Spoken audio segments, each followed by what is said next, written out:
E a mais nova polêmica da campanha do Flávio Bolsonaro, né, porque toda semana ele tem que ter uma polêmica nova, é que o Paulo Figueiredo, que é um amigo particular do Eduardo Bolsonaro, ele falou que mulheres solteiras voltam mal, né? Ele falou tudo da demografia específica de mulheres solteiras que são mais à esquerda.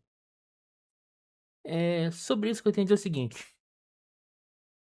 Eu acho que esse eufemismo dele tá errado, porque não é mulheres solteiras voltam mal. Mulheres voltam mal em geral, e existe motivo para isso, existem motivos específicos para isso. Isso é uma coisa exclusiva aqui do Brasil, né? A gente tem, por exemplo, esse gráfico aqui, ele mostra claramente a divisão política entre homens e mulheres crescendo no mundo inteiro, não só em lugares específicos. Você tem aqui, por exemplo, a Alemanha e Reino Unido, que são a Europa, União Europeia.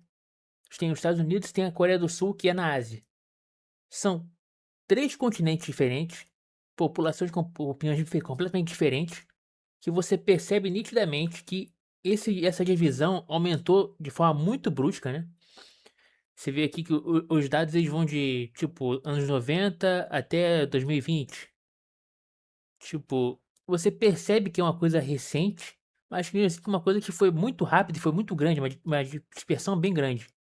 E por que que isso acontece? Já comentei disso aqui antes em vídeos muito antigos aqui do canal, mas como já consegui um público novo, né? Bastante gente nova no canal, é importante falar disso de novo, que é como a testosterona afeta o comportamento pró-social, né? O que que significa? Fizeram um teste que pessoas com baixa testosterona, mulheres em geral e tal, tendem a se posicionar mais de acordo com o que o grupo acredita.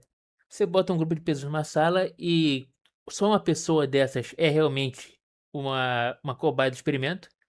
O resto são pessoas que estão lá como parte do experimento, né? Não são cobaias. Que você vai mostrar qual é a cor dessa imagem aqui. A imagem claramente é vermelha. Aí todo mundo na sala vai falar que é azul e você se sente compelido a concordar com a opinião da maioria. O que foi que eles descobriram com isso? Foi que pessoas com testosterona mais elevada, né, são menos prováveis de participar desse tipo de comportamento, que eles não se curvam mais à maioria, como acontece, né? Pessoas com alta testosterona tendem a não concordar com a maioria se for uma coisa que for uma opinião que eles já têm, uma opinião prévia deles, uma opinião que eles já têm pré-concebida na cabeça deles, não vai mudar se eles verem que a maioria das pessoas discorda disso.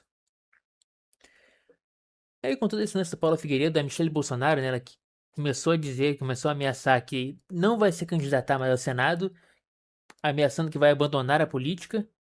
Sobre isso que eu tenho a dizer é, por favor, prometa que vai fazer isso mesmo, cumpra essa palavra, cara, porque mulheres na política realmente não está dando certo, por quê? Porque elas se comovem com o que a mídia manda elas fazerem. Não que esse seja um comportamento exclusivamente feminino, né? Você vê, por exemplo, o Flávio Bolsonaro lá, ele votando em lei feminista para poder agradar uma minoria, para poder conseguir voto. Todo esse comportamento, por exemplo, o Renan Santos botando chapéu de cangaceiro lá indo pro Nordeste para tentar conseguir voto no Nordeste. E todo esse comportamento de tentar agradar um grupo específico que você já não vai ter o voto deles de qualquer jeito. É um grupo do qual você não vai conseguir o voto desse grupo. Esse grupo não vota em pessoas com as suas ideias, com as suas opiniões.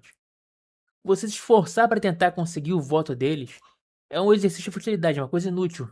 Todo esse trabalho da Michelle Bolsonaro no PL Mulher e tal, em geral, só serve para atrair esses grifters, né? Esses caras que estão lá só para fazer golpe, para tentar conseguir um carguinho público, para conseguir dinheiro. Não vai atrair pessoas verdadeiramente ideológicas pro nosso lado, que é o que a gente precisa, pessoas que realmente acreditem, que realmente tenham uma crença na ideologia que eles estão seguindo. Não basta você estar do nosso lado, você tem que realmente acreditar no que você está fazendo.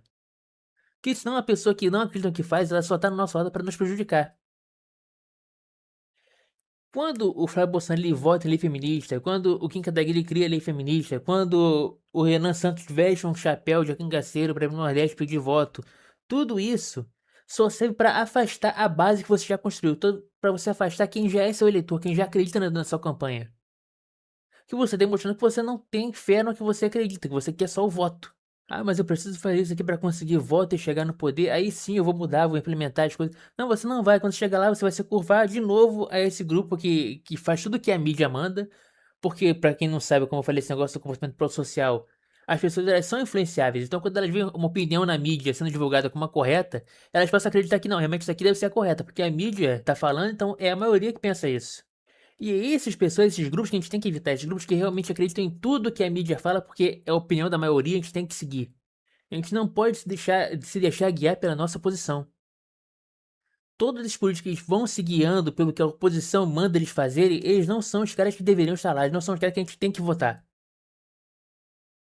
Claro que numa medida desesperada de você, não tem outra opção, é o Lula ou esse cara aqui, então vai ser esse cara aqui. Mas você não tem que se render a isso. Você não tem que defender tudo que esse cara faz. Claro que você tem que criticar sim. O que o Paulo Figueiredo fez aqui, de falar que mulheres solteiras votam mal, apesar de ser muito fraquinha essa opinião dele, né? É uma opinião que até é bom que um cara que tá mais mainstream do que eu tenha. Que um cara que tá mais mainstream que eu possa falar isso publicamente. Porque as pessoas têm que acordar pra essa realidade que é, você não precisa agradar todo mundo. Você não precisa agradar as pessoas, você tem que seguir o que você acredita. Se essas pessoas aqui desse determinado grupo, dessa determinada demografia, falam que não vão votar em você de jeito nenhum, de forma alguma, você não precisa mudar para agradar as pessoas.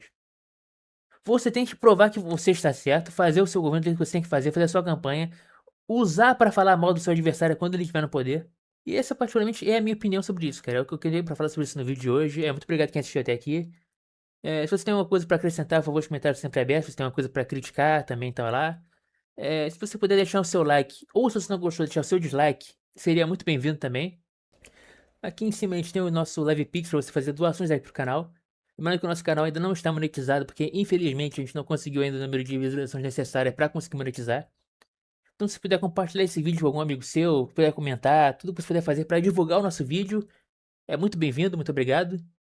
É isso aí então, valeu, falou, fui. So let us talk about women voting, shall we?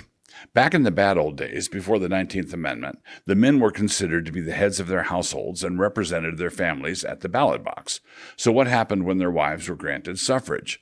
Let us take a typical presidential election to illustrate it, using the first one in 1920 after women's suffrage was accomplished, the election between Warren Harding and James Cox. If both the husband and wife vote for Harding, say, then what you have done is simply multiply the number of total votes cast for him by 2. And if the husband votes for Harding, say, and the wife votes for Cox, then what you've done is cancel out the voice of that particular household. Upon discovering how they were each going to vote, what would be the harm if the two of them just stayed home for a quiet dinner together in order to cancel out one another's vote that way? The net effect of women's suffrage was not an advance in women's rights, but rather part of a push to replace covenanted entities, like families, with raw individualism. The suffrage movement was actually not taking up the cause of women, but rather was part of a long-sustained war on the family,